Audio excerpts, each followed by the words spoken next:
Here is the cover of Baseball Digest. Joe Torre, recently named as the recipient of their Lifetime Achievement Award presented by Baseball Digest. Willie Mays won it in its first year of doing this in 21, and Vin Scully won it in 2022. He's a Hall of Famer. I was thinking about just a minute ago, I don't think I've interviewed anybody in any more of a capacity, TV, radio. I mean, I talked to Joe Torre once a week for 11 years or more as the Yankee manager. So this is a guy, I always get a kick out of it, the Hall of Famer. Joseph, congratulations. How are you today, okay? Thank you, Chris. And I loved our conversations because you could always take a joke. We always wind up eating in the same restaurants, so we've come together quite often. I remember one time when Joe took 20 Yankees to the All-Star game, and I was at Yankee Stadium doing a show on a hot summer day at WFAN. I screamed and yelled forever, "Joe, what are you doing? What, Don Zimmer can't play?" And Joe calmly got on a headset and said, "Chris, take it easy, relax. What do you want me to take? I got to take care of the Yankees." So Joe and I go way back. Are you more proud of your wonderful career as a player, or are you more proud of your wonderful career as a manager? Oh, my goodness. You know what? It was so different. I think as a manager, Chris, because, I kept learning as a player, not that you don't learn when you manage, but as a player, there are things you sort of put in the vault of things you like, things that'll work, things that don't work. And I was able to put them into practice as a manager. And again, it really wasn't until I got to the Yankees that,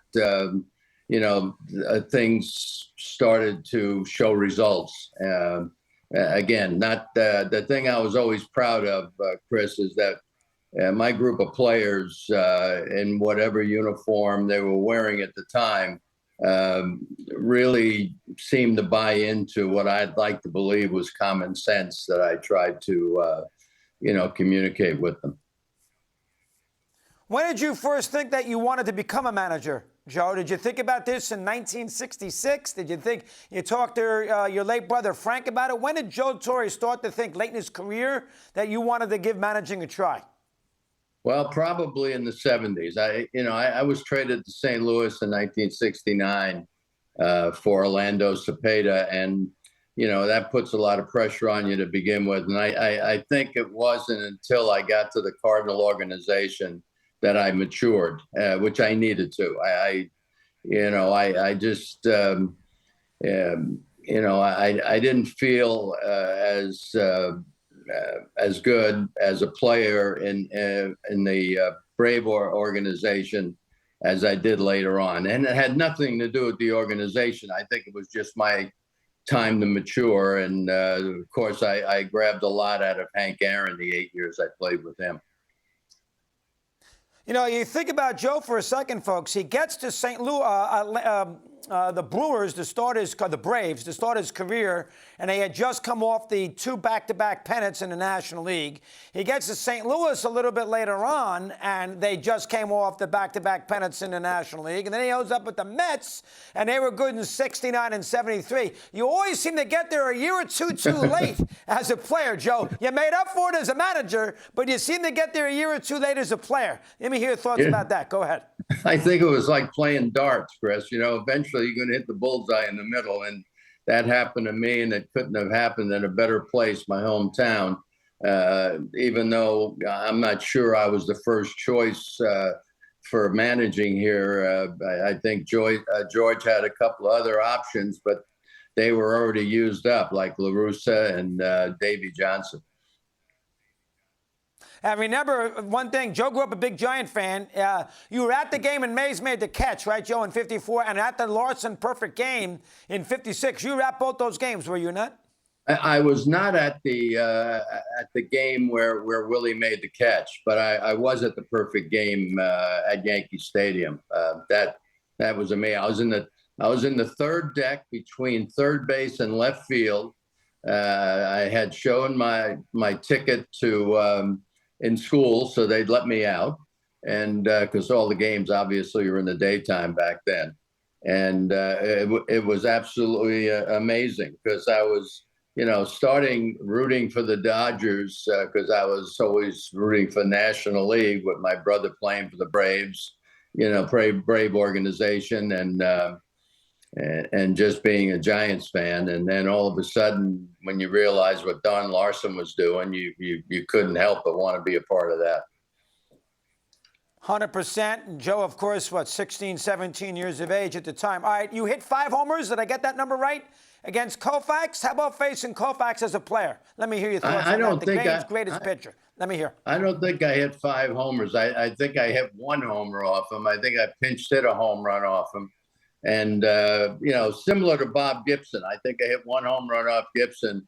But neither one of them had anything to do with the final score. I can tell you that.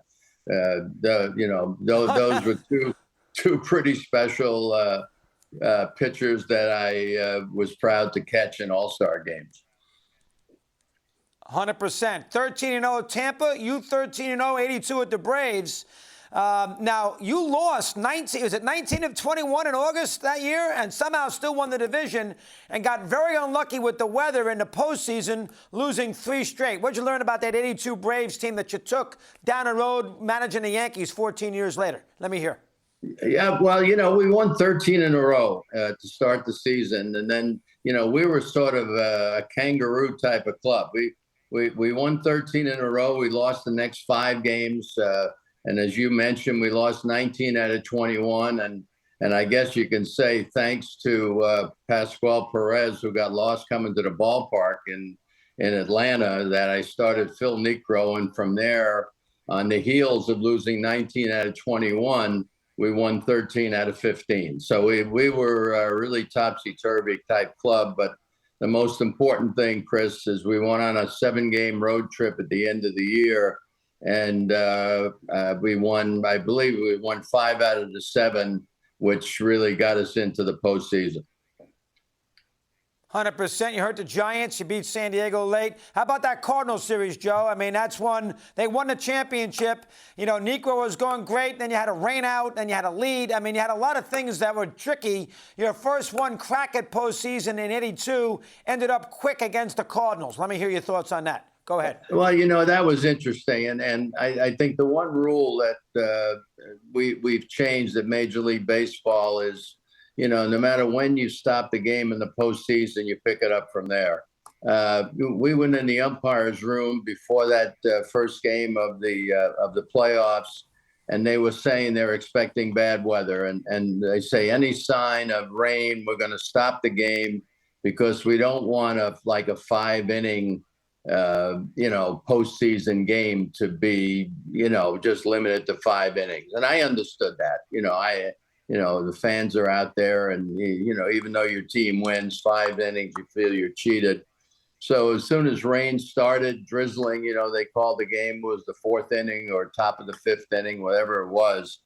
And probably the mistake I made for the next game when we had to replay it, Phil Niekro was just telling me he's okay to pitch. He's okay to pitch. I wish I would have listened to him because, being a knuckleballer, you don't beat yourself up, warming up and all that stuff. But, I felt pitching wise, I had to move him back just for the fact that he started the game. Yeah, very, very good. Joe hit 8 home runs against Marichal, by the way, so I got one Hall of Famer right as far as hitting the ball out of the ballpark. We just checked. All right, Yankees in '96, when you got fired from the Cardinals, did you think, and then you broadcast some Angels, did you think that was it as a manager? Well, when I got fired from the Cardinals, and I think I mentioned this to you, Chris, I had a call from Gene Stickmichael, and I think it was September. I guess he had an agreement with George where he was going to step aside and be a special consultant to George, but he wasn't going to be the general manager. Well, he called me and asked me about coming to have lunch with him and Joe Malloy, who was president of the club at the time. So I flew to Tampa and had lunch with them, and they offered me the general manager's job. And half kiddingly, I knew the answer when I asked the question. I said, "Is there any vacation time?" And they said no. I said, "Well, I didn't think so." I said my wife is pregnant with our daughter, so I really can't commit to that at this point in time. And I said, if there's anything else I can help you with, you want me to give you my take on certain people you're thinking about, don't hesitate to call. And I thanked them for the offer, and I left. And then a couple of weeks later, I get a call asking if I'd be interested in being on a short list of managers that are being considered to replace Buck. And I said, sure. And as it turned out, there it was. I got the job November 1st or 2nd, and then the rest is history and the best part of my whole baseball career. 4 championships. Joe, wonderful. I can go on forever. You and I will chat as we move it along. Congratulations. Great award, Baseball Digest. Nobody deserves it like you. And you look great, by the way, which is also good to see. Thanks very much. Appreciate a few minutes here today. Chris, it's an honor. I remember this Baseball Digest when it was only a real small book at one time, and I got a lot of my information as a teenager from there, and I'm very proud, especially with the other 2 classy gentlemen that are in this before me.